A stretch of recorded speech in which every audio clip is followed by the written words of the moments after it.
The Illuminate Arts and Faith Conference in Chattanooga, Tennessee wants to help you find your tribe.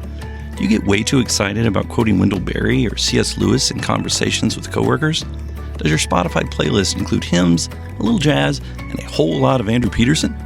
Join your tribe at Illuminate March 31 and April 1 for education and inspiration from speakers Russ Ramsey, Douglas McKelvey, John Hendricks, and others.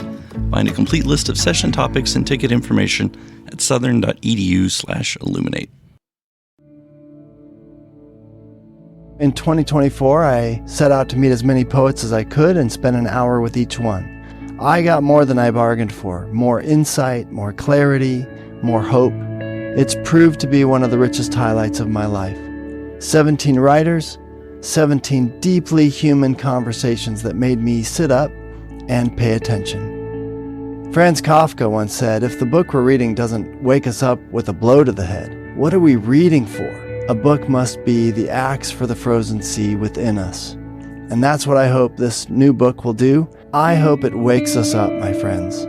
I hope these conversations will be the catalyst for something to be reawakened, re-enchanted, and reinvigorated. It's called An Axe for the Frozen Sea, Conversations with Poets About What Matters Most. I'm Ben Palpin, and I hope you'll come and listen in as I spend a little time with poets like Lucy Shaw, Malcolm Guite, Dana Gioia, and Lee Young Lee. Pull up a chair at the table as we dig into what it means to write well and to live well. An Axe for the Frozen Sea is now available from Rabbit Room Press. Visit the store at rabbitroom.com, or better yet, ask about it at your favorite bookseller.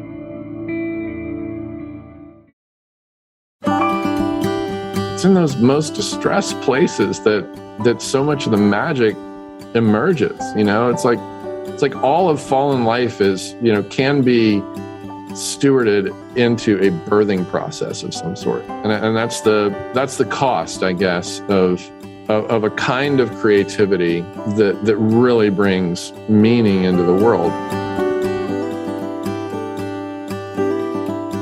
Welcome to the Habit Podcast, conversations with writers about writing. I'm Jonathan Rogers, your host. Scott Sauls is an old friend of mine. We were friends in college, in fact. So I've loved watching him develop and use his gifts as a pastor at Redeemer Presbyterian in New York City and now at Christ Presbyterian in Nashville, and also as a writer. He's just published his 6th book, Beautiful People Don't Just Happen: How God Redeems Regret, Hurt, and Fear in the Making of Better Humans.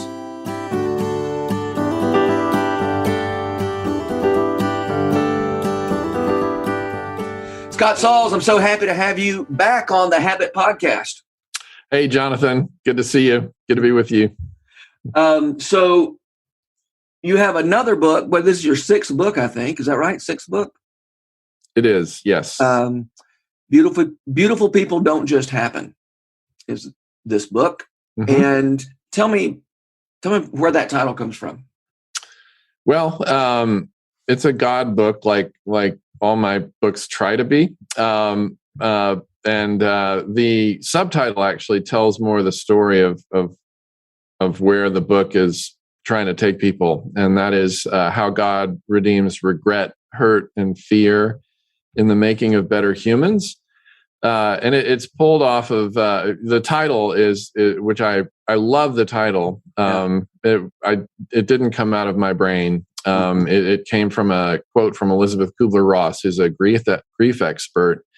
And there's this quote she has where she talks about how in her work, the most beautiful people she's known are people who've known defeat and suffering and struggle and loss, and have somehow found their way out of the depths and been formed, through the depths and in the depths into what she calls people with an appreciation and a sensitivity and an understanding of life that fills them with compassion, gentleness, and deep loving concern. In other words, her thought is that the people who are best able to show up in the world and to show up, in other people's lives are people who have been, to some dark places. And so she ends that quote with the statement, beautiful people don't just happen. And even though I'm not sure what her faith, situation is, I think she has at least in that statement, a pretty keen understanding of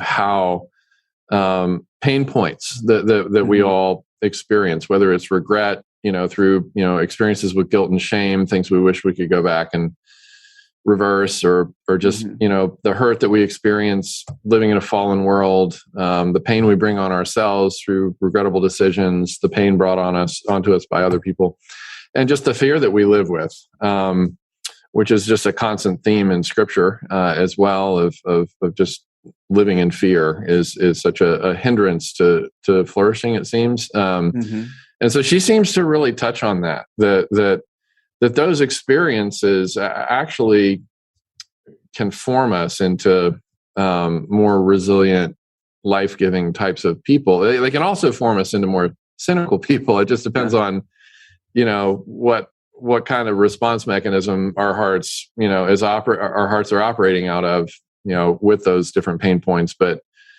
I think we all know people that, are kind of our go-to people when we're in a funk or we're struggling. And it's usually somebody who's been down the road with whatever it is that we're working through. And, and we talk a bit before you hit record about creatives and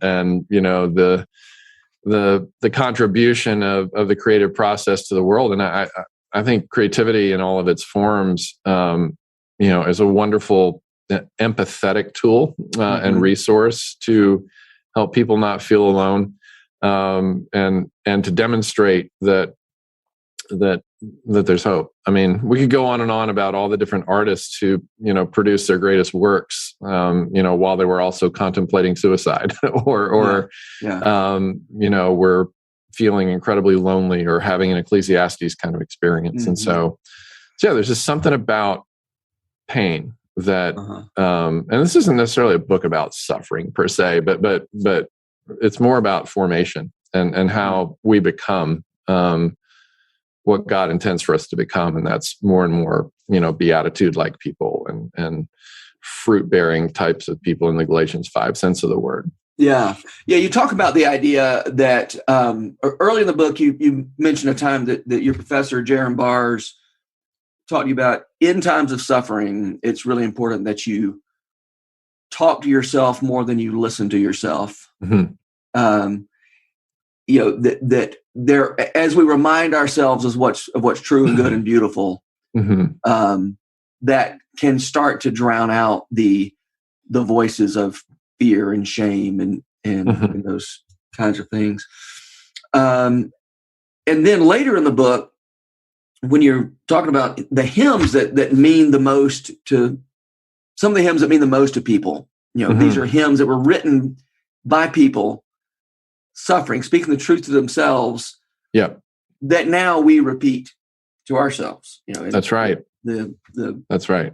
Whether that's John Newton dealing with his own shame, when he, quit being a slave trader. Yes. And that's Amazing Grace, or William Cooper is it Spafford who wrote "It Is Well with My Soul"? Yes. And his after losing his daughters in a shipwreck. Yeah. Yeah. And now people have millions and millions of people sing that song in times of suffering. Yeah. Yeah. Those are some great examples. Some of the greatest hymns that we have are, were written in seasons of history and composed in seasons of history where, the life expectancy was under age 30, where, people didn't expect that a high percentage of the children that they conceived and delivered would survive. There was just a lot of, and frankly, 70% of the world right now is still going through those kinds of, struggles and trials. But the most redemptive songs, seem to come out of a place, where somebody has been in the depths and experienced and tasted at least, a hope for hope, and the whole Bible itself. I mean, all the poetry that's in there, all of the prose and the storytelling and, everything that comprises the 66 books of the redemption story, almost every one of those books was written by a slave, a prisoner, somebody whose smaller country was being occupied by a larger, stronger, hostile force and military. Of course, Paul's prison letters, which I guess I already mentioned. So even just the Bible itself, the work of art that it is, has been delivered to the world through the various pain points that we all are touched by in different ways over the course of our lives. Yeah. You write about a conversation you had with Kevin Twitt, who's here in Nashville, and is, I think probably a lot of our listeners will be familiar with his Indelible Grace project that he's done over at Belmont University, recasting old hymns with new settings. And he said, now I can't remember which hymn it was. It was a surprising hymn that he said was the most well-loved hymn among his students. That's right. And do you remember the hymn? Do you remember which one we were talking about? I do. It's another one from. I'm gonna forgive the keyboard here. I'm gonna try to get the lyrics in front of me. It's by John Newton, and it's called "I Asked the Lord That I Might Grow." And the lyrics are quite jarring, actually. It's got, there's like 60 verses or something, but maybe just share with us a few. I'll give you a little bit of an excerpt. I asked maybe just 40 of the verses. I'm going to spare you, singing it. I'm not going to sing it, but he did say that over the years among RUF students who've given feedback about the hymns that Kevin and crew have unearthed and sort of relaunched with different music. This one is the prized hymn, among college students. Think about that. We're talking people 18 to 22 years old. Right. I asked the Lord that I might grow in faith and love and every grace, might more of his salvation know, and seek more earnestly his face. So we assume, right, especially in the triumphal, over-realized eschatology American church context, we think, that what's going to accomplish these things that Newton's asking the Lord for is a moment or a series of moments of mountaintops, right? And nothing wrong with the mountaintops, but the hymn goes on, and he says, he taught me thus to pray, and he, I trust, has answered prayer, but it has been in such a way. Answered prayer, in other words, has been in such a way that almost drove me to despair. And so he goes on and talks about how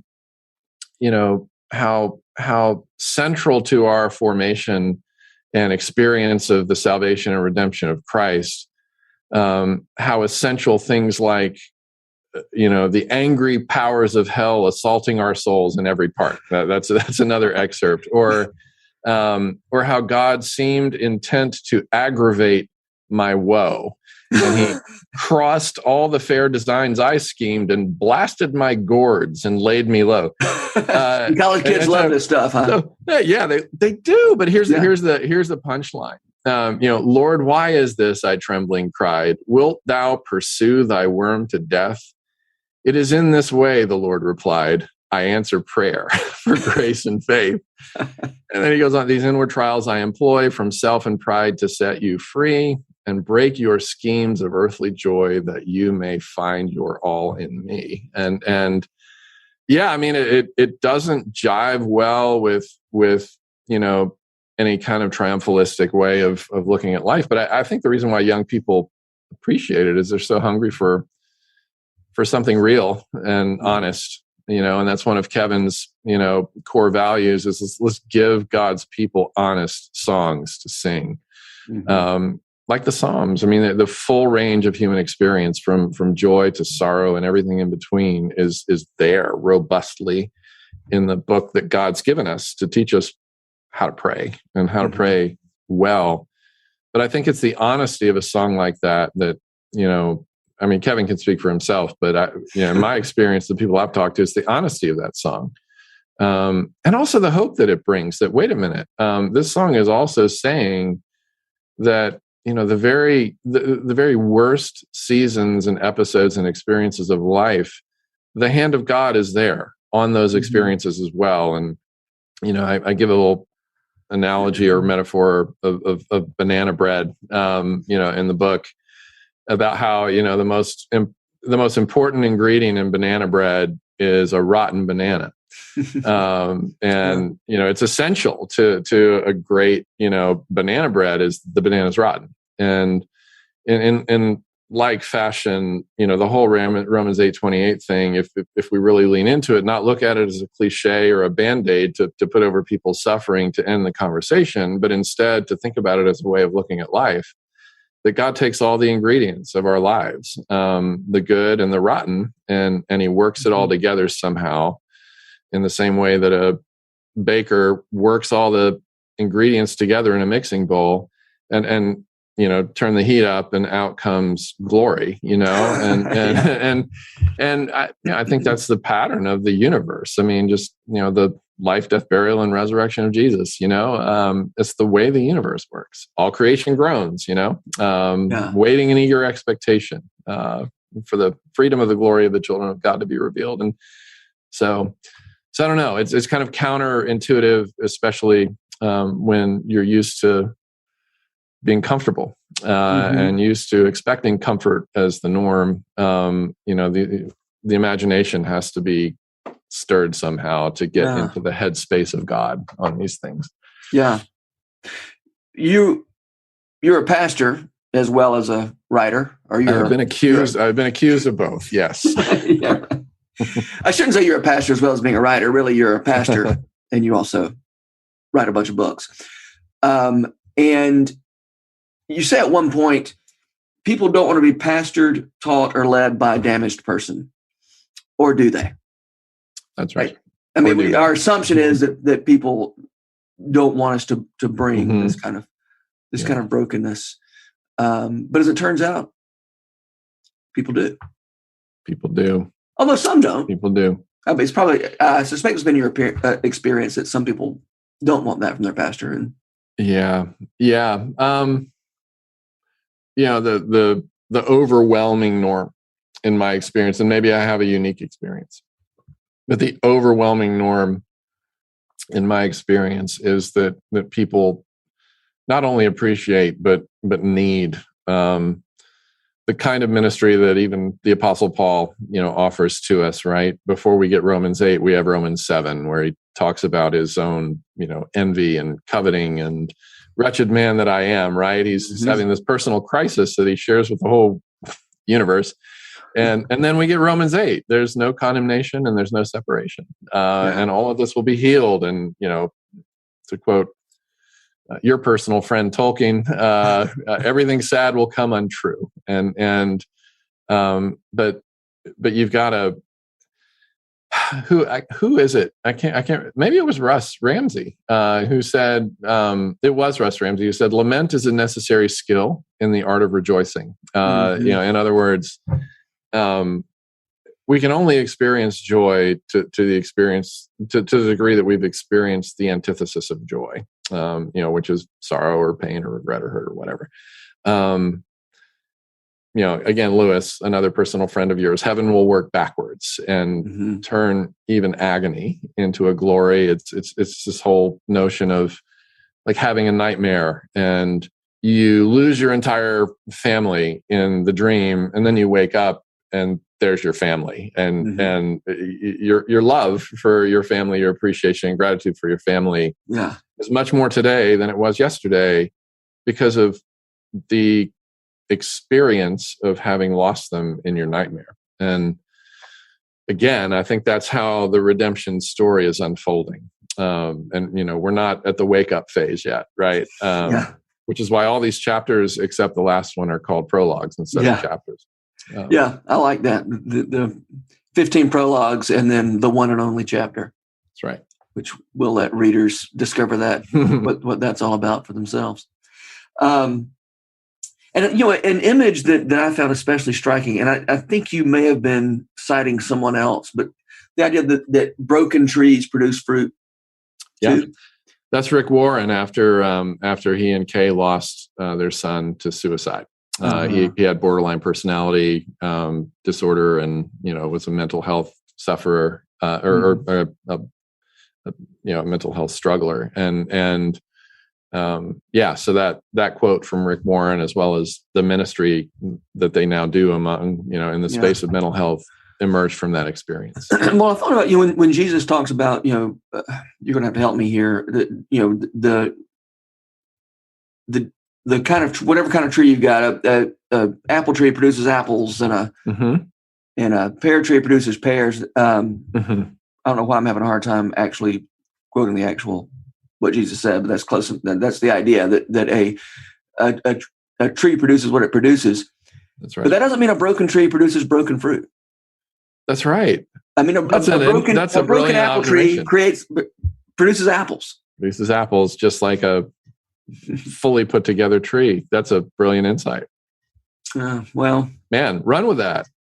You should develop that and talk about it. That's for book 7. That's for your talk about it at Hutchmoot, UK, where you will be speaking, and people can register where for that. They can Google Hutchmoot UK.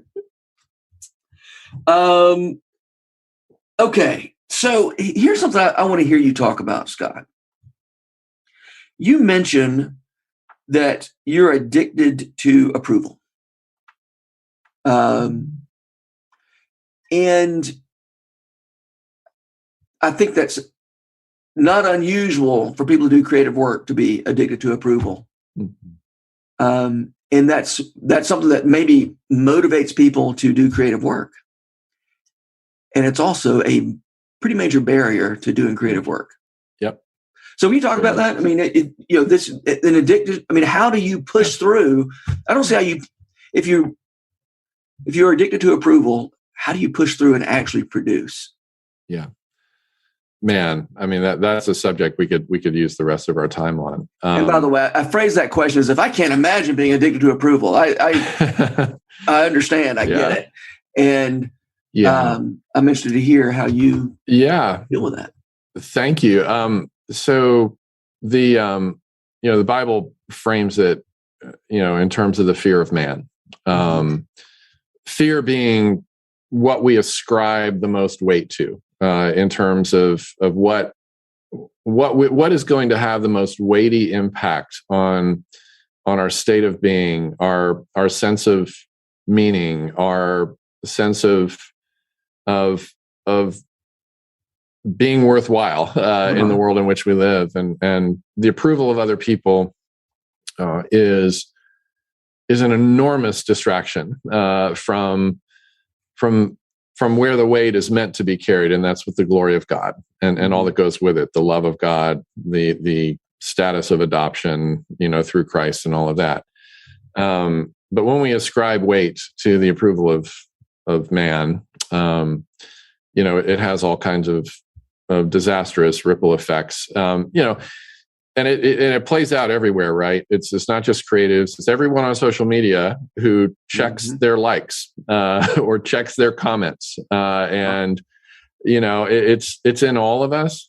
And I think that's a glory thing, Jonathan, because we are made in the image of God, and if the chief end of human beings and the whole universe is to glorify and enjoy God, and we're made in His image, we're kind of stuck, because there's this thing in us, because we're made like Him, that desires glory, and that desires praise and honor and affirmation. And that's not necessarily a bad thing, any more than money is a bad thing. It's the love of money that is the root of all kinds of evil and all kinds of problems. And in the same way, the love of our own glory, the love of the sound of our own name, is a root of all kinds of problems, right? So I'm getting maybe too deep for this conversation into the weeds of what's behind it, but I don't think so, by the way. Okay. Because I was wanting to go a little deeper into those weeds. Yeah, I mean, there's this conundrum, right, where the Bible simultaneously says, humble yourself in the sight of the Lord, make yourself small, and he will lift you up. Like that's like part of the incentive is he's going to exalt you. So humble yourself. And then of course, Christ sets the pattern for us. And so there's this conundrum of like, I'm going to give you exactly what your heart is made to want, but I need to give it to you in exactly the opposite way that you think you're going to get it. And it's like that quote attributed to Thomas Merton about climbing the ladder of success all of his life and getting to the top and realizing that the ladder's been leaning against the wrong wall the whole time. So, spiritual formation is about getting the ladder on the right wall. And like the Ecclesiastes writer says, as early in life as you can, lean that ladder against the right wall, right? Remember your creator in the days that you're young, and set the trajectory that way. But how it plays out in the creative process, it's torture, right? Like the thing I hate the most about writing books, for example, or preaching sermons is, well, not preaching sermons so much, but books, like you have to self-promote as part of the process. Like that's part of the agreement you enter into with the publisher, where you've got to ask all these people to share your work. And you hate that, right? Like there's something that feels dirty about that and rotten about that. But at the same time, you love the outcomes, of when people actually do, share your work and you realize, hey, this thing I poured so much of my heart into is now out there and it's shareable and it can benefit people. But there's such a fine line between that, wanting to bless the world through the creative process and to bless other people through the creative process. And then it, very easily and swiftly becoming a source of identity, a source of ultimate meaning. Sure. The thing I remind myself of, probably not as often as I need to, but often, is that if this was all stripped away, that would be really the like if I never wrote another thing, and if all my books got banned, and if I was never allowed to step into a pulpit again, would I be okay? Would I be a man at peace? Right? And I hope I would, but I don't know. But I look at like Isaiah, who we all celebrate now. We all marvel at his poetic genius, his ability to put together a brilliant sentence, and of course his ability to tell the full redemption story before the Messiah, incarnate, comes into the world, and he just has this incredible foresight. It's a masterpiece, right? Handles Messiah every year, right? Yeah. Is Isaiah's prophecy. But what many of us don't realize is that Isaiah never saw any of the fruit of that in his life. He was despised and rejected by men. Like he was, when he wrote that in Isaiah 53, he was writing about Christ, but he was also writing about himself. Yeah, he was despised and rejected, and yet, this is the man we also get the words, God's thoughts and ways are higher than ours, and this hopeful vision of a king who will reign on David's throne forever, and of the increase of his government there will be no end. Like he's just so filled with hope and so filled with meaning. His life is, even when there are no results, no outcomes. And just think about like Van Gogh. How many paintings did he sell before he died? Right? Like what kind of artist was he before he died? And we could go through a whole list of people who didn't sell anything until after they died, right? And certainly didn't become anything in the eyes of the world until after they were gone. But what our artist friends would say, I guess you and I are artists as writers, but like Tom Douglas, right? I'm sure you've had Tom on here a time or two recently. He would say, if you can't do the art for its own sake, it's not worth doing. Like you have to do it for its own sake. And if people like it, but you don't want to sell your soul. You don't want to sacrifice even a fragment of your soul in order to make a living off of it, right? Which is a conundrum because everybody has to make a living. But art somehow and creativity somehow gets corrupted when we fragment our souls, into between the pure creative process of pouring our interior life out into a project. and but then taking a slice of that and reserving it for pragmatic purposes. Yeah. It's not meant to be that way. But the cost can be that you may not sell a painting in your entire lifetime. Yeah, and I tell you what, I mean, the story of Van Gogh that is offered as hope to struggling artists. Sometimes I think, are we sure? I mean, there are people for whom that doesn't sound very hopeful. I mean, there are people who wouldn't make that trade. Yeah. You have to have the redemptive imagination of realizing, wait a minute, this life, like if you're in Christ, you know this to be true. But I think the task is to get our hearts to the place where we feel it to be true. That all of this life, like C.S. Lewis says, all of this life is prologue. The end of the Narnia books. What a masterful way to end it. Like they realized after Aslan returns that everything that they'd done and every bit of life that they'd lived before was all prologue, and the true story of their lives was only beginning. And this is a great thing about the everlasting promises that come to us in Christ.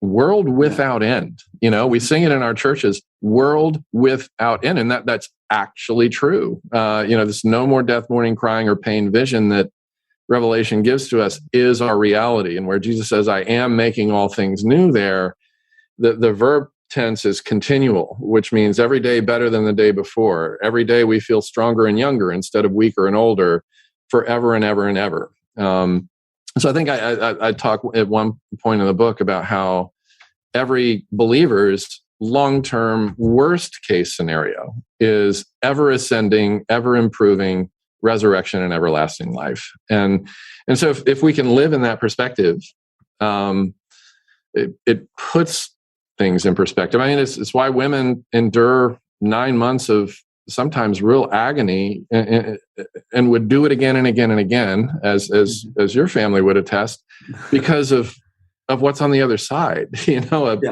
Beautiful human, to invite into our family. And everything worth having is worth enduring for, but we have to have the redemptive imagination to get us there so that we can step into it.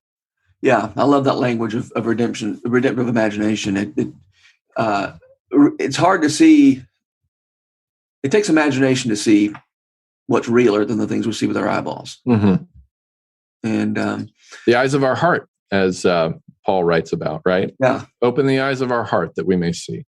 And that's the job of preachers and writers and musicians and artists, isn't it? And the Holy Spirit. Yeah. And the Holy Spirit. All together. Yeah. Well, sort of I don't know if you call this the flip side of your desire for approval, all of our desire for approval. You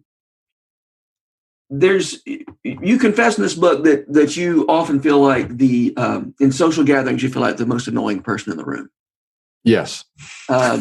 Which I feel like the most annoying person. I don't think other people think of you as the most annoying person in the room, but I've been in the room with you enough to know that there's usually somebody more annoying in the room than you. So, in my mind, it's a competition. So that you win, okay. Although you also say later, it's not that you dislike yourselves, that you don't always feel at home in your own skin. Right. And then you tell a story about a conversation you had at a dinner party that made you realize that nobody feels completely at home in their own skin, and we're not supposed to. And that's right. This is, actually, why don't you just tell about that dinner party and your friend who gave you a new perspective on things? Yeah, so it was this dinner party, and this person is an artist, and fairly celebrated one, I would say, and we were just teasing her about something trivial and random, right? Like a comment. I can't even remember what we were teasing her about. And she just stops the conversation and says, let me just be clear. I hate Me Too. Okay. Can we all just agree? I hate Me Too. And I thought to myself, why do I so relate to what she just said? And did some contemplating about it and thought, you know what, that is such a ubiquitous component of the human condition, is wishing we were more than we are. And I think the story of Scripture supports that, inner conflict that we have, right? We've all sinned and fallen short of the glory. We've fallen short of the mark, short of the standard. We are all less than what we were made to be. We are all less than what we will be in Christ. And so, but I also have this added component of being a 4 on the Enneagram, which is the I think Andrew Peterson's a 4. If I remember correctly, that sounds right. I'm 100% sure that Russell Moore would say that he is. A lot of people with high creative capacity and a significant potential along with that for self-loathing. And it's just all a question of whether or not you're operating in health or in unhealth. But yeah, I mean, I feel like sometimes I tell people this, like, I feel like my theme song sometimes is the song by Radiohead called "Creep," where one of the lines is, "What the hell am I doing here? I don't belong here. Run, run, run, run, run." And I feel like that in social gatherings sometimes, and my people who are close to me are like, "Seriously? Like, really?" Yeah, right. And I'm like, that seems very I pretty much feel like a creep here, and I don't know. I've known you for a long time. Actually, I've known you longer than I didn't know you. And I was surprised to read that in your book. Interesting. Yeah. It's the tortured artist personality, right? Like one of my favorite songwriters here in Nashville says that the key to his creativity is this constant low-grade anxiety and self-loathing. He says, my best work is produced from that place. And actually another friend of mine who's just a brilliant artist here locally, we were in a conversation, a group of us once, and he was telling us how he was starting to get some trauma therapy, just for some trauma that he was carrying and trying to get some help with. And he said, the thing I worry about the most in this process of healing is that it will take away from me that part of me that I simultaneously hate, because it keeps me awake at night and it sabotages my relationships and all the rest. And yet it's also where the magic happens in terms of the creative process, again, to the Van Gogh story. But I don't know, man. I mean, it's like how God works. And the Kubler-Ross quote affirms this, that it's in those most distressed places that so much of the magic emerges. It's like all of fallen life is, can be stewarded into a birthing process of some sort, that's where really good.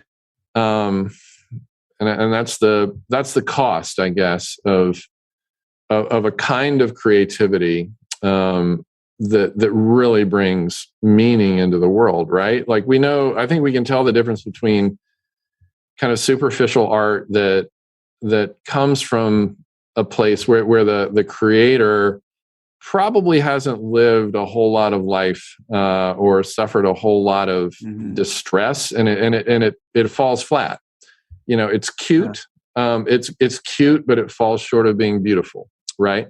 Okay. Yeah. Whereas it may be glamorous, but falls short of being right. And then you can see a painting. Like you can walk into the Met in New York City, where we used to be able to go every day. Miss that. And walk. Yeah, I would always walk into the Van Gogh and Jackson Pollock rooms, right? Because these are, like, I love Rembrandt. I love but I love the kind of abstract artists and stuff. But I think probably as an Enneagram 4, like the three artists that resonate with me the most are Rothko, Pollock, and Rembrandt, because they all lived in torture. They all lived with this sense of alienation and isolation. And like, I used to tell my wife, Patty, like, I could do a Jackson Pollock painting. I mean, is that all you got to do to make $127 million is just, take some paint and do the brush circles above a big canvas and slap it on the wall and say, that'll be $127 million. And she's like, walk closer to that painting and just examine it for a while. And you get up there and you're like, oh my goodness, like all the stuff that when you're looking at it superficially from a distance, but then you get closer. And I think human beings are like this. Like the closer you get to the complexity of and nuance of all that's in there, you're like, oh my goodness, this is unbelievable. This is actually a portrait of this man's soul. Like all the mess, and there's also all this order and texture and beauty and goodness sort of tucked behind the chaos. And I don't know, to me, I'm I don't know, drawn to that in ways that maybe others are drawn to Rembrandt, because he draws out something that's unique about them. But what's unique about me is the feeling of alienation and wishing that I felt more like I belong in this world where God says we're meant to live on some level as aliens and strangers. Yeah. Can I push back on one thing, though, Scott? Please. Mm-hmm. You talk about, the artist friend who said, I'm concerned about getting healthy because I'm going to lose some of this magic, this thing that's busting up my relationships, that is keeping me up at night. Surely there's a way to not be, to live in health and still harness. Yeah. 100% perspective. Okay. 100%. So we're not saying, you're not saying. No, I'm not validating that. I'm just saying that's a conundrum that a lot of creatives deal with. There's this Michael Card lyric that I think, supports the question you're asking. There's a song he's got called "Joy in the Journey," which is my personal favorite Michael Card song. Yeah. Which I think, Jonathan, now that I have the opportunity, you're the person who introduced me to Michael Card. Is that way right? Back in our Furman days, when all I had was, I won't mention the name of the artist, but I felt like I had to give up good music in order to listen to Christian music when I became a Christian at Furman. And then you're like, well, you should go to this Michael. I'm like, who's Michael Card? And kind of taken in, bought all of his records and never looked back. But the lyric is, remember the hopelessness when you were lost, right? Like you can remember the hopelessness while not living in it. You can be impacted and moved. You can be creatively catalyzed by the memory of something that you actually don't want to go back to, right? And a lot of great songs are written out of childhood trauma, right? It's not like I want to live in that place of trauma for the rest of my life, but I remember that. I remember how it was enough where I can make a contribution that here's a some song hope into the or world. a poem or a story that maybe lets somebody feel they're not alone in that. Right. Yeah. I don't like being an Enneagram 4. Like I want to be a 7. I want to be like the one who throws the party and everything, but I don't know.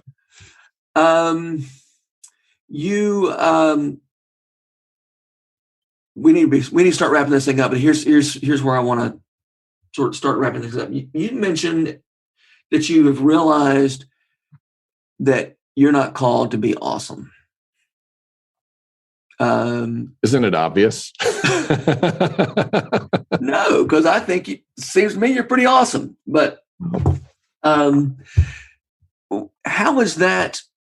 Just let's kind of wrap up. I want to hear you talk about why that was good news to you, the idea that you're not called to be awesome. Because whatever level of awesome you are, that you thought, if only I could get to this place, everything would be fixed. And then you get there and you realize, wait, there's another level of awesome I need to aspire to now, right? So there's this quote from Bertrand Russell, British atheist philosopher. This is brilliant. He talks about envy, and I think just wanting to be better and better and better, and more and more and more of whatever it is that we dream of being better and more at. This really speaks to it. It's sort of all encompassed in this word envy, right? Which is one of the 7 deadly sins. It's in the scriptures. Paul talked about it in his own life in Romans 7. But here's what there's a catechism that I haven't been able to dig up since I first heard it, but it says, what is envy? It says it is a variety of sadness. Oh my goodness. That's such a great. It is a variety of sadness. My goodness. So here's what Russell says, Bertrand Russell. Envy consists, and this is the answer to your question there. Right. Envy consists in seeing things never in themselves, but only in their relations. In other words, we compare. Envy is born out of comparison, self-comparison to others. If you desire glory, you may envy Napoleon, but Napoleon envied Caesar. Caesar envied Alexander, and Alexander, I dare say, envied Hercules, who never existed. Yeah, that's so good. It's like the whole Rockefeller thing. When somebody asked him, how much money is enough, and he says, at any given time, $1 more, and so no level of, Tennessee Williams called it the catastrophe of success. Speaking of, I'm constantly alarmed at how few artists are aware of that essay. And so I say, you can Google it. Tennessee Williams, the famous playwright, Streetcar Named Desire, Glass Menagerie. It's called The Catastrophe of Success. You can Google that, and you can get it for free online. It's like a page and a half, and it's he's a creative who lost his ability to create, and got what we know as writer's block until he recreated the conditions of scarcity for himself, and then was able to create again. So White Stripes have a song about that. Oh, really? Yeah. So I'm in my little room. I'm writing my songs in my little room, and then I'm successful. I get a big room, and then I can't write, and I go back to the little room. I can't remember. There's a Jim Carrey clip on this that's come out in recent years too. That's just stunning. Where he's like receiving an Emmy or something, and he's like, he introduces himself. I'm Jim Carrey. I have won 2 Emmys, and this is my 3rd Emmy. And I hope I can win more Emmys so that someday I can be enough. and he just kind of looks at the crowd and it's, you could hear a pin drop, and he just sits there with this long pregnant pause. But he's telling the truth about life there. If being, next level, whatever, if we think that's going to be the answer to the restlessness in our hearts, we're looking for love in all the wrong places, as one singer once said. Yeah, Kenny Rogers, I think, because it's your uncle, right? It was Mickey Gilley. Mickey Gilley. Okay, I thought it was Kenny Rogers. No, I don't know. We can Google it later. You're probably right. You did better than me on the SAT. So, Scott Sauls, thanks so much for being on the Habit Podcast. It's always a pleasure. Thank you, Jonathan. The Habit Podcast is brought to you by The Rabbit Room, where art nourishes community and community nourishes art. To check out more of our podcasts, visit rabbitroom.com/podcast. Our work at The Rabbit Room would be impossible without the generous support of our membership. If you'd like to learn more about membership at The Rabbit Room, visit rabbitroom.com/member. And thanks for listening. The Habit Membership is a library of resources for writers by me, Jonathan Rogers. More importantly, The Habit is a hub of community where like-minded writers gather to discuss their work and give each other a little more courage. Find out more at thehabit.co.